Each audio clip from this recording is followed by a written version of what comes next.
आज की वीडियो में हम इन वाले वाक्यों को इंग्लिश में बनाना सीखेंगे। यह वाक्य बहुत ही कॉमन है जो हर जगह इनको बोले जाते हैं और यह वाक्य मैं आपको बहुत ही आसानी से बनाना बताऊंगा। यदि यह क्लास अपने शुरू से लास्ट तक बिना स्किप किए हुए देख ली तो इन वाक्य को मैं आसानी से आपको इंग्लिश में बनाना सिखा दूंगा। तो बिना समय गवाए वीडियो शुरू करते हैं। वो पढ़ाई करने के अलावा काम भी करता है। वो कपड़ा धोने के अलावा खाना भी बनाती है। वो नाचने के अलावा पढ़ाई भी करता था। वो सुंदर होने के अलावा अच्छा इंसान भी है। इन चारों वाक्यों में के अलावा शब्द आए हैं जो ये बताते हैं कि एक व्यक्ति में दो खूबियां हैं या एक व्यक्ति दो काम करता है जिसको के अलावा के रूप में बताया गया है। तो इस हिंदी के अलावा के लिए हम इंग्लिश में बिसाइड्स का प्रयोग कर ऐसे वाक्यों की इंग्लिश बनाएंगे। जैसे वो पढ़ाई करने के अलावा काम भी करता है। ऐसे वाक्य में दो वर्ब होती है तो एक वर्ब को हम बिसाइड्स के साथ आईएनजी फॉर्म में लिखेंगे और जो दूसरी वर्ब है उसको टेंस के अनुसार लिखेंगे। तो इसको इंग्लिश में बनाएंगे besides studying he also works. यहाँ पर हम बिसाइड्स स्टडीइंग को सेंटेंस के पीछे भी लिख सकते हैं तो ऐसा भी बना सकते हैं he also works besides studying. वो कपड़ा धोने के अलावा खाना भी बनाती है तो बनाएंगे besides washing clothes she also कुक्स। इसको ऐसा भी बना सकते हैं शी कुक्स बिसाइड्स वॉशिंग क्लोथ्स। वो नाचने के अलावा पढ़ाई भी करता था तो इसको इंग्लिश में बनाएंगे besides dancing he also studied. इसको ऐसा भी इंग्लिश में बना सकते हैं ही स्टडीड बिसाइड्स डांसिंग। वो सुंदर होने के अलावा अच्छा इंसान भी है तो इसकी इंग्लिश होगी besides being handsome he is also a good human.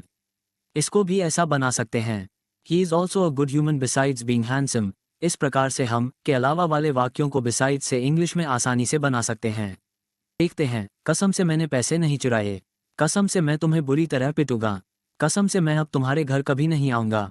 कसम से हम दोनों एक दूसरे का साथ नहीं छोड़ेंगे।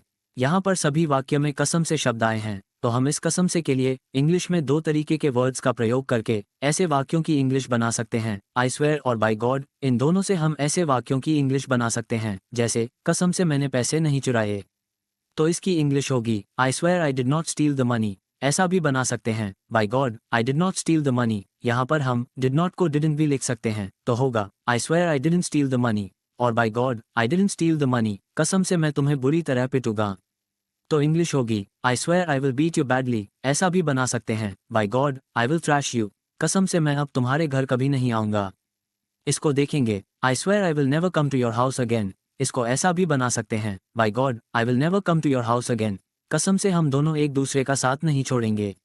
I swear we will never leave each others side. इसको ऐसा भी बना सकते हैं by God we will never leave each others side. इस प्रकार से हम कसम से के लिए आई स्वेयर और बाय गॉड का प्रयोग करके और भी ऐसे हिंदी वाक्य को आसानी से इंग्लिश में बना सकते हैं। तो देखते हैं नेक्स्ट। मैंने मोहन को बड़े प्यार से पाला है। उसने मुझे बड़े प्यार से बुलाया। वो बड़े प्यार से खाना बना रही थी। मेरा बच्चा बड़े प्यार से पढ़ाई कर रहा है। इन सभी वाक्यों में बड़े प्यार से शब्द आए हैं तो यहाँ पर हम बड़े प्यार के लिए विद ग्रेट लव का प्रयोग करके ऐसे वाक्यों को आसानी से इंग्लिश में बनाएंगे जैसे मैंने मोहन को बड़े प्यार से पाला है। इस वाक्य को हिंदी में ऐसा भी बोल सकते हैं मैंने मोहन को बड़े प्यार से बड़ा किया है। इसको इंग्लिश में बनाएंगे I have raised Mohan with great love. उसने मुझे बड़े प्यार से बुलाया। इसको इंग्लिश में बनाएंगे he called me with great love. वो बड़े प्यार से खाना बना रही थी। इसका इंग्लिश में होगा she was cooking with great love. मेरा बच्चा बड़े प्यार से पढ़ाई कर रहा है। इसको इंग्लिश में बनाएंगे my child is studying with great love. इस प्रकार से हम बड़े प्यार के अर्थ में विद ग्रेट लव का प्रयोग कर और भी वाक्य को इंग्लिश में बना सकते हैं। तो देखते हैं नेक्स्ट। ये रद्दी कागज है। तुम एक रद्दी आदमी हो। ये रद्दी फटाका है। ये टीवी रद्दी हो गई। ये बहुत रद्दी कपड़ा है। देखो इस प्रकार के वाक्य में जो रद्दी शब्द आया है तो यहाँ पर इंग्लिश में रद्दी के लिए अलग अलग वर्ड्स का प्रयोग होगा। तो देखते सेंटेंस। ये रद्दी कागज है तो इसकी इंग्लिश होगी दिस इज वेस्ट पेपर। तुम एक रद्दी आदमी हो। इसको इंग्लिश में बनाएंगे you are a useless fellow. ये रद्दी फटाका है। इसको इंग्लिश में बनाएंगे this is a useless fire cracker. इसको ऐसा भी बना सकते हैं this is a worthless fire cracker. ये टीवी रद्दी हो गई तो इसकी इंग्लिश होगी this TV has become useless. इसको ऐसा भी लिख सकते हैं this TV is junk now. ये बहुत रद्दी कपड़ा है तो इसकी इंग्लिश होगी this is a very wasteful cloth. तुम बहुत रद्दी शर्ट पहने हुए हो। तो इसको इंग्लिश में लिखेंगे you are wearing a really bad shirt. तो इस प्रकार से हिंदी के रद्दी का इंग्लिश में अलग अलग शब्द से इंग्लिश बनाई जाती है। वीडियो में कोई कमी हो तो कमेंट कीजिए और अच्छी लगी हो तो लाइक सब्सक्राइब और शेयर कीजिए।